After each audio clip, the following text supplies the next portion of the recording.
Okay, hi, good morning friends. అందరూ ఎలా ఉన్నారు? ఈరోజు వచ్చేసి నేను మీ ముందుకు ఒక మంచి వీడియో వచ్చాను.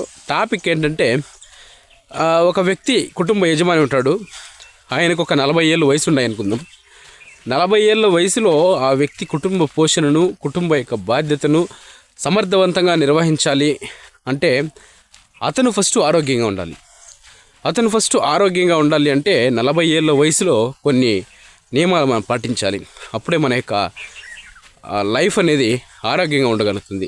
మనం ఎప్పుడైతే ఈ 40 ఏళ్ళ వయసులో ఈ నియమాలు పాటించమో అప్పుడు కొంచెం మనము కొంచెం అన్హెల్తీగా అయిపోయి లైఫ్ మీద కొంచెము ఇంట్రెస్ట్ కూడా తగ్గిపోతుంది. సో ఈరోజు అటువంటి పాయింట్స్ని ఈ వీడియోలో మనం చర్చించుకుందాం. ఓకేనా? వయసు 40 దాటుతుందా? మీరు కంపల్సరీ ఈ 7 సూత్రాలు పాటించాలి. ఓకేనా? ఆ 7 సూత్రాలు ఏమంటే, వయసు 40 దాటుతూ ఉంటే మీరు చాలా బాధ్యతాయుతంగా మెలగాలి. అంటే బాధ్యతాయుతంగా రెస్పెక్ట్గా, ఓకేనా, రెస్పాన్సిబుల్గా, మీ కుటుంబానికి మీరే ఆధారం కాబట్టి. ఓకేనా? మీ వయసు 40+ అయితే మీరు ఆరోగ్యం పైన దృష్టి పెట్టాల్సిందే. అందుకే ఈ 7 సూత్రాలు పాటించండి, ఆరోగ్యాన్ని కాపాడుకోండి అని నిపుణులు చెప్తున్నారు. యవ్వనంగా కనిపించండి. అవి ఏమిటంటే ఈరోజు చూద్దాం. 1వ సూత్రం, ఈ రెండింటిని అప్పుడప్పుడు పరీక్ష చేయించుకోవాలి. అదేమంటే బీపీ, షుగర్. ఎందుకంటే ఈ మధ్యకాలంలో మనకి ఎక్కువగా వస్తూ ఉండే వ్యాధులు ఏమైనా ఉన్నాయి అంటే అవి 1 బీపీ, 2 షుగర్. ఈ బీపీ కూడా ఎందుకు వస్తుందంటే మనం తినే ఫుడ్ వల్ల వచ్చేస్తూ ఉంది బీపీ, షుగరు. అంతే తప్పించి వేరే ఇంకేం రావడం లేదు. మనము ఇంతకు ముందు వాళ్ళు అయితే మన యొక్క పెద్దల కాలంలో వాళ్ళు రాగి సంగటి, జొన్నల సంగటి, కొర్రలు ఇలాంటివి తినేళ్ళు, సాములు గన. ఇప్పుడు మనమంతా పాలిష్ రైసే పాలిష్ చేసేస్తారు అంతా. సో దాంట్లో ఏముండదు, పిప్పి చేసేసింటారు. ఓన్లీ ఆ పిండి పదార్థం మనం మాత్రం తింటాం. సో ఆ పిండి ఏమి మొత్తం కార్బోహైడ్రేట్ మొత్తం గ్లూకోజే. ఆ గ్లూకోజ్ వల్లనే మనకి శక్తి లేకుండా బాడీలోకి గ్లూకోజ్ ఎక్కువ చేరుతూ ఉంది. సో ఈ రైస్ అనేది కొంచెం డేంజరు. సో నాకు తెలిసి గోధుమ పిండి రొట్టెలు ప్లస్ రాగి సంగటి తింటే చాలా వరకు మంచిది. సో 40 ఏళ్ళు దాటాక మనము బీపీ ప్లస్ షుగర్ చెక్ చేయించుకోవడం మంచిది అప్పుడప్పుడు. ఓకేనా? ఇది రెండో సూత్రం వస్తే, ఈ 4 సాధ్యమైనంత వరకు కూడా మనం తగ్గించుకోవాలి. ఆ 4 ఏమంటే, 1 ఉప్పు, 2 చక్కెర, 3 డైరీలో తయారు చేసినటువంటి పదార్థాలు, చాక్లెట్స్ కావచ్చు, డైరీ మిల్క్స్ కావచ్చు, ఇలాంటివి. 4 పిండి పదార్థాలు. నేను చెప్పిన ఇంతవరకు పిండి పదార్థాలు, రైసు ఇవన్నీ కూడా పిండి పదార్థాలే. ఓకేనా? 3వ సూత్రం వచ్చేసి, ఈ 4 ఎక్కువ తీసుకోండి. 1 ఆకుకూరలు ఉంటాయి కదా, మీరు ఏం ఆకుకూరలు తిన్నా కూడా బాగా పనిచేస్తాయండి. ఆకుకూరలు బ్లడ్కి మంచిది, హెల్త్కి మంచిది ఆకుకూరలు తింటే మాత్రము. ఆకుకూరల విషయానికి వస్తే పాలకూరలు, మెంతి ఆకుకూరలు ఇవన్నీ కూడా షుగర్ కూడా చాలా వస్తాయి. కాంచి ఆకుకూరలు ఇవన్నీ కూడా ఆకుకూరలు. 2ది కూరగాయలు కూడా సాధ్యమైనంత వీలైనంత వరకు తినాలి. తర్వాత పండ్లు, 4 గింజలు.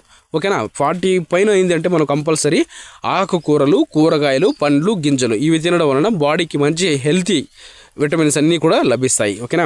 నెక్స్ట్ 4వ సూత్రము, ఈ 3 మరచిపోండి. ఆ 3 ఏమంటే తెలిసిన, మన వయసుని తలుచుకొని మనం ఎప్పుడు బాధపడుతూ ఉండకూడదు. ఓకేనా? 2ది గడిచిపోయినటువంటి రోజులు, అంటే వెళ్ళిపోయినటువంటి రోజులంతా కూడా జీవితాన్ని మళ్ళీ ఎనికి దాన్ని తలుసుకొని బాధపడతా ఉండేది, అదంతా పద్ధతి కాదు. 3వది కోపతాపాలు, అవన్నీ కూడా వదిలేయాలి. ఎందుకంటే మీరు కోపతాపాలు పెట్టుకున్నప్పుడే మీకు ఆటోమేటిక్గా టెన్షన్ అనేది పెరుగుతుంది. టెన్షన్ పెరిగినప్పుడే తీవ్రమైన స్ట్రెస్ వల్లనే, మనకి ఒత్తిడి వల్లనే షుగర్, బీపీస్ ఇవన్నీ కూడా వస్తాయండి. ఓకేనా?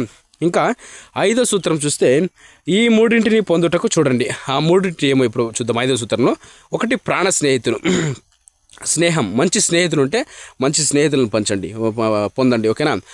చెడు స్నేహితులు ఉంటారు అనుకోండి, చెడు స్నేహితులకు ఒక 5 రూపాయలు ఇచ్చి కూడా కావాలంటే దూరం పెట్టండి. నీ సావాసం నాకు వద్దు అని చెప్పేసి. మంచి స్నేహితులుగా ఉంటే 5 రూపాయలు ఇచ్చుకున్నట్టు దగ్గర పెట్టుకోవచ్చు. ఓకేనా?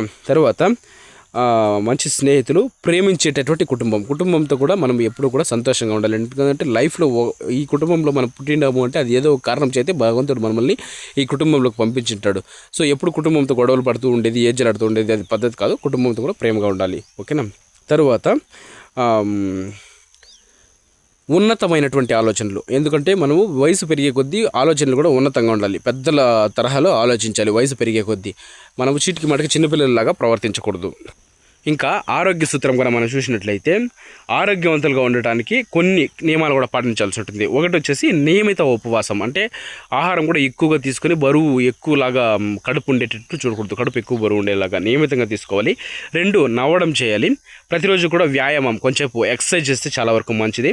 ఇంకా బరువు తగ్గటం వచ్చేసి 7వ సూత్రం. ఓకేనా, ఈ 4 విషయాలు ఎదురు చూడాలి. ఓకేనా, ఇంకా నిద్రపోవడానికై నిద్ర వచ్చే వరకు మనం వేచి ఉండకూడదు. నిద్రని వచ్చే విధంగా మనము బాడీని రిలాక్స్ చేసి మనం ఈజీగా తొందరగా నిద్రపోవడానికి ట్రై చేయాలి. ఓకేనా, విశ్రాంతి తీసుకోవడానికి అలసిపోయేంత వరకు కూడా విశ్రాంతి తీసుకోకుండా ఉండకూడదు, రెస్ట్ తీసుకోవాలి బాడీకి 40 అయిన తర్వాత. ఓకేనా, స్నేహితుడిని కలవడానికై అతన్ని ఎదురు చూడడము ఇలాంటివన్నీ కూడా మానేయండి. ఆలస్యం ఈ టైం వేస్ట్ అనేది చేయొద్దండి. ఓకేనా, దేవుడిని ప్రార్థించడానికై కష్టాలు వచ్చేంత వరకు కూడా ఆక్కండి, దేవుడిని ఎప్పుడు ప్రార్థిస్తూ ఉండండి. ఓకేనా, ఇంకా చాలా వరకు వచ్చేసి మనము 40 పైన ఉండే వాళ్ళందరూ కూడా ఈ నియమాలు పాటిస్తే ప్రతిరోజు మీ యొక్క లైఫ్ స్టైల్ మారుతుంది. ఒకసారి ట్రై చేసి చూడండి. ఓకేనా, వీడియో నచ్చుంటే వీడియోకి ఒక లైక్ చేయండి. ఎవరికైనా హైప్ ఆప్షన్ ఉంటే హైప్ కొట్టండి. అలాగే కొత్తగా ఎవరైనా మన ఛానల్ చూస్తుంటే సబ్స్క్రైబ్ చేసుకొని బెల్ ఐకాన్ ఆన్లో పెట్టుకోండి. ప్రతిరోజు నేను చెప్పేటటువంటి వీడియోస్ అన్నీ కూడా మీకు లేటెస్ట్గా నోటిఫికేషన్ రూపంలో అయితే వస్తాయి. Thank you so much.